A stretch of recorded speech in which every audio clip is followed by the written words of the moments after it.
నమస్తే, welcome to TV9. నేను దీప్తి మధుసూదన్ రెడ్డి. ప్రపంచానికి ఏమైంది? ఈ ప్రపంచం మునిగిపోతుందా? కలికాలం మొదలైపోయిందా? కలి ప్రభావం అతి తీవ్రంగా ఉందా? ఎస్, ఇప్పుడున్న పరిస్థితులను చూస్తుంటే ఖచ్చితంగా అదే అనిపిస్తుంది. ఎన్నడూ లేని విధంగా, ఎప్పుడూ లేని విధంగా వరదలు రావటం, భూకంపాలు రావటం, అగ్నిపర్వతాలు కూలిపోవటం. అసలు ఎన్ని, ఒకటా రెండా? దుబాయ్ లాంటి ప్రాంతంలో వరదలు రావటం ఏంటి? వాయనాడు ఏ విధంగా తయారైంది? అసలు ఎన్నడూ లేని విధంగా ఖమ్మం జిల్లాలో వరదలేంటి? విజయవాడ మునిగిపోవటం ఏంటి?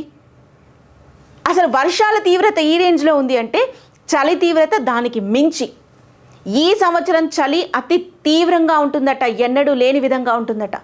సరే, ఇవి వాతావరణ మార్పులు అనుకుందాం. భూకంపాలు ఏంటి? భూకంపాలు కూడా కామన్ అని మీకు అనిపించవచ్చు, కానీ డక్కన్ పీఠభూమిగా పిలుచుకునే వరంగల్ జిల్లాలో కూడా భూమి కంపించటం ఏంటి? ఎస్, మీరు విన్నది నిజమే. వరంగల్లో భూమి కంపించింది, భూకంపం వచ్చింది. ప్రజలంతా భయభ్రాంతులకు గురై ప్రాణాలు అరచేతిలో పెట్టుకుని రోడ్ల మీదకి వచ్చేసారు. ఒక్క వరంగల్లోనే కాదు, వరంగల్ని స్పెసిఫిక్గా ఎందుకు చెప్తున్నానంటే డక్కన్ పీఠభూమి అని చెప్తారు. ఈ ప్రాంతానికి అసలు ఎలాంటి ప్రమాదాలు లేవు అంటూ ఉంటారు కదా, కానీ అలాంటి ప్రాంతంలో కూడా భూమి కంపించింది అని అందుకే స్పెషల్గా చెప్తున్నా. ఒక్క వరంగల్ అనే కాదు, తెలంగాణ రాష్ట్రంలో ఉమ్మడి వరంగల్ జిల్లాతో పాటు అనేక ప్రాంతాల్లో భూమి కంపించింది. కొన్ని చోట్ల స్వల్పంగా భూమి కంపించింది అని అంటున్నారు, ఇంకొన్ని చోట్ల భయభ్రాంతులకి గురపై ప్రజలంతా బయటకు వచ్చేసిన పరిస్థితి. కేవలం ఒక వరంగల్ అనే కాదు, తెలంగాణ రాష్ట్ర వ్యాప్తంగా అనేక ప్రాంతాల్లో భూమి కంపించింది. ఇక ముఖ్యంగా ఉమ్మడి వరంగల్ జిల్లా వ్యాప్తంగా భూమి కంపించింది. వరంగల్ నగరం సహా అన్ని ప్రాంతాల్లో భూ ప్రకంపనలు రావడంతో ప్రజలు భయాందోళనకి గురయ్యారు. ఏం జరుగుతుందో అర్థం కాక భయంతో గందరగోళానికి గురయ్యారు. ప్రాణాలు అరిచేతిలో పెట్టుకొని ఇళ్ల నుంచి బయటకు వచ్చేశారు. వరంగల్ అనే కాదు, భద్రాద్రి కొత్తగూడెం జిల్లా కొత్తగూడెం పట్టణంలోనూ 3 సెకండ్ల పాటు భూమి కంపించింది అని అక్కడి ప్రజలు చెబుతున్నారు. బుధవారం ఉదయం 7:27 ఒక్కసారిగా భూ ప్రకంపనలు రావడంతో ప్రజలు ఉలిక్కిపడ్డారు.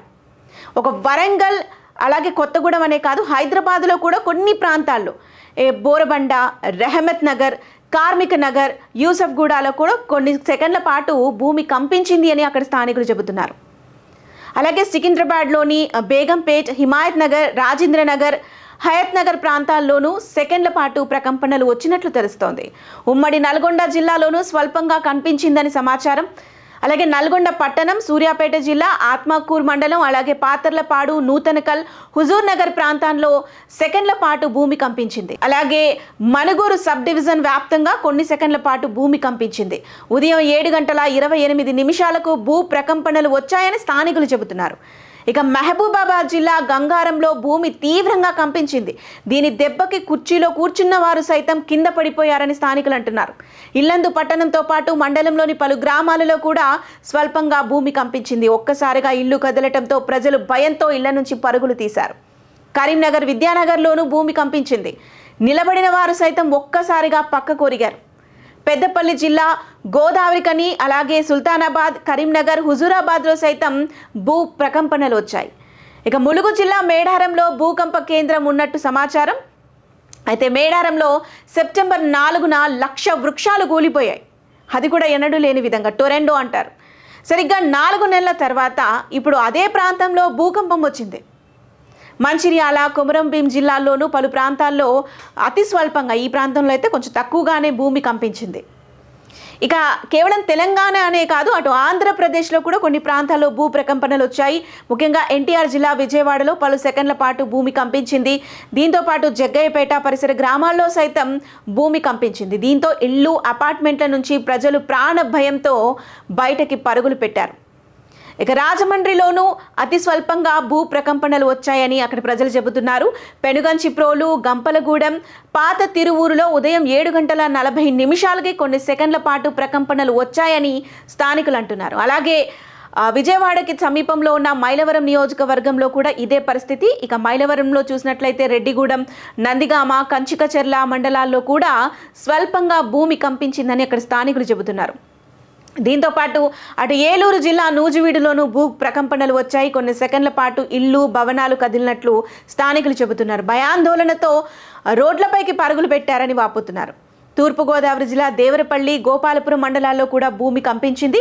రాజమండ్రి, తాడితోట, మోరంపూడి ప్రాంతాల్లో కూడా సెకండ్ల పాటు భూ ప్రకంపనలు వచ్చాయని స్థానికులు అంటున్నారు. అల్లూరు జిల్లా చింతూరు డివిజన్లో స్వల్పంగా ప్రకంపనలు వచ్చాయి. కూనవరం, విఆర్పురం, ఎటపాక మండలాల్లోనూ పలు గ్రామాల్లో సైతం స్వల్పంగా భూమి కంపించినట్టు తెలుస్తోంది.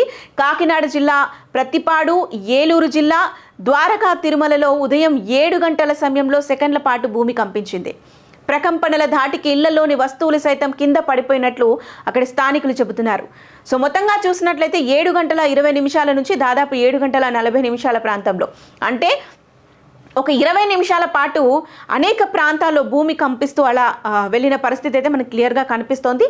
అయితే కొన్ని ప్రాంతాల్లో మాత్రం పూర్తిగా వస్తువులు కింద పడిపోవటం, కూర్చున్న వాళ్ళు కూర్చున్నట్టుగానే కింద పడిపోవటం, నిలుచున్న వాళ్ళు కూడా పక్కకు ఒరిగిపోవటం, ఇలాంటి పరిస్థితులు అయితే నెలకొన్నాయి. దీంతో ప్రజలు భయాందోళనకి గురైపోయి పరుగులు పెట్టిన పరిస్థితి రోడ్లపైకి.